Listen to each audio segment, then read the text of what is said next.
Right guys, welcome back to another video, and today let's talk about some basketball. So today basically what we're going to be discussing is we're going to be discussing the top 5 most overrated teams in the NBA in my personal opinion.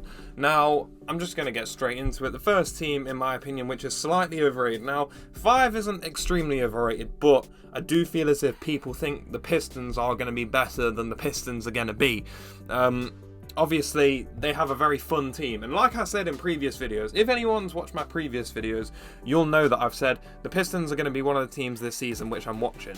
Not because they're going to win that many games, but because they're just going to be a fun, interesting team to watch. Obviously, they've made some moves this offseason. They've brought in Bogdanovic, traded away some other guys as well, and the team's looking really good. It's a very young, exciting team at this point, but they're not going to be a playoff team. Like, let's just have that straight. They're not going to make that massive leap. In my opinion, the team that's going to make that massive leap is Orlando. Orlando Magic have some of the really good young players in the league right now and should perform at a level where they're at least getting playing, in my opinion. But will the Orlando Magic want to go for Victor Wembanyama next season, obviously, in the draft?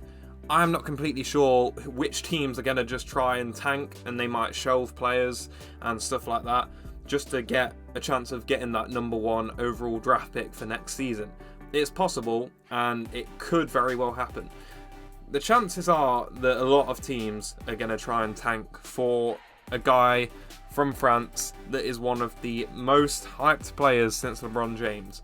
And I think people are going to be a bit bored of this season, especially if you're one of the teams that is like a lottery team, realistically, because I feel as if a lot of teams are going to shelf players to try and get what they need to get for the draft, because it's a very talented draft class this season, and a lot of teams could really try and just stop trying as soon as possible. But the Pistons are going to be a fun team to watch, so if you want a team that's fun, watch the Pistons. Now, number 4 on my list is the Clippers. Now, the Clippers are obviously one of the best teams in the league when fully healthy. They've got one of the deepest rosters in the league as well. But the issue with this team is their health. And I feel as if people are overestimating what this team can do because they're just never healthy. This team is never healthy. Yet in an ideal world, this team could easily win a championship. Kawhi Leonard and Paul George obviously can win a championship together. Let me get that straight. But will they both be fit for the season? No. These two players are never fit for the whole season.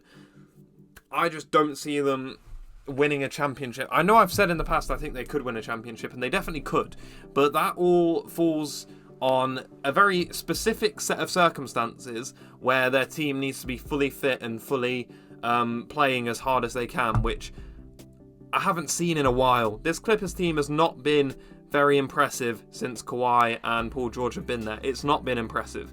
So the chance of them doing this season, it's like the Nets. We always used to say with the Nets, when they had Harden, when they had Kyrie, when they had KD, obviously they've still got 2 of them now, like that they were easily the best team in the league and should win. Just because the Clippers have 2 amazing players does not mean that they are going to win this easily. I think a lot of people are overestimating how important being fit is in this league. Like, staying healthy is one of the major factors in challenging for the championship, in my opinion, and I just don't think this Clippers team, when it matters most, is going to be healthy and fully firing. Moving on to my 3rd most overhyped team is actually gonna be the Suns. Now, the Suns are actually gone down in hype a little bit, obviously because of the recent exits which they've had in the playoffs. However, I do still think they are slightly overrated. Obviously, there's a lot of off-court basketball stuff that's going on there which you don't ever know how it's going to affect the team. This is going to be the same thing with the team we're talking about later as well. And it's really troubling to me how people don't understand how off-court things can easily affect a team, and the fact that Chris Paul is getting older, and they didn't really want DeAndre Ayton, but he's come back because they just couldn't let him go. And it just seems as if the chemistry around the Suns, the feeling around the Suns, I'm obviously not a Phoenix Suns fan, but the feeling around the Suns and everything, the vibe I get from that organisation right now, similar to the Celtics, is not a fun one. And it's not very championship winning mentality, in my opinion. Like, the vibe that's going around there. The vibe you always have around the Warriors is obviously one of the best vibes that you can have around a team. Same with Miami.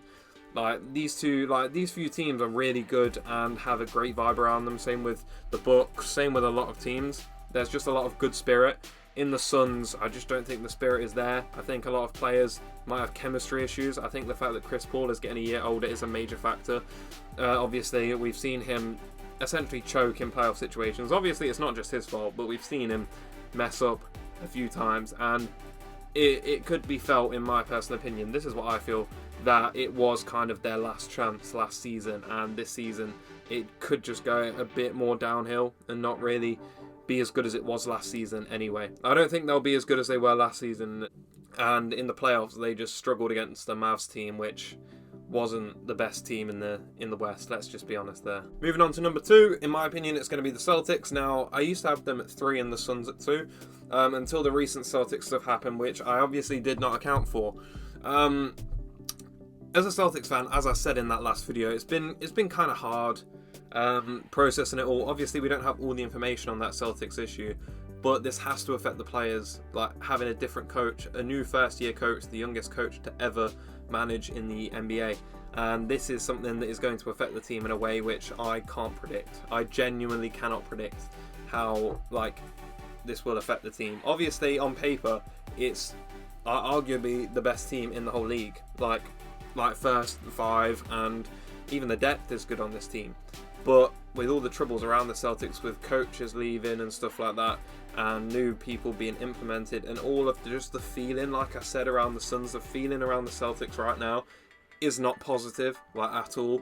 I am not positive about our new coach. I don't know a lot about him, and I'm not sure how he's going to do.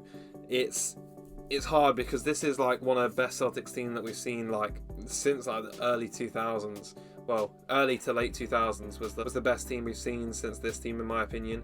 And this team genuinely did have a chance of winning the title, in my opinion. It slipped down. Yeah, I just don't see them having the opportunity to win a title now after the situations which have arisen in Boston and everything around the team. I just don't think the collective vibe that was so good last season and so fun to be a part of is going to be there, especially with players like Robert Williams not being back until Christmas, which is quite disappointing, and other situations like Gallinari getting injured and stuff like that. It makes it hard for me to see if this team will live up to what it's meant to. And the last team is the Lakers. Now, the Lakers, the main reason why you're number 1 is because you're always the most overhyped team. Always. No matter what, you're always the most overhyped team. That's just because you're probably the biggest team in the NBA. It pains me to say it, but the Lakers are probably the biggest team in the NBA. Now, obviously the Lakers have a decent team. It might be just about playoff worthy, maybe. But the fact you have so many guards, who have you got now? You've got Pat Bev, you've got Russell Westbrook, and you've got Dennis. Who's going to play? Because Russell will want to play. Dennis will want to play. Pat Bev might be okay sitting on the bench. But you've got 2 true point guards there, essentially. And one of them is going to have to play as the other guard position, maybe, or something like that. And it's just going to be a mess. LeBron, obviously, is not getting any younger. But that doesn't really matter because it's LeBron James. However, the injury concerns around him getting injured a lot and AD is very concerning.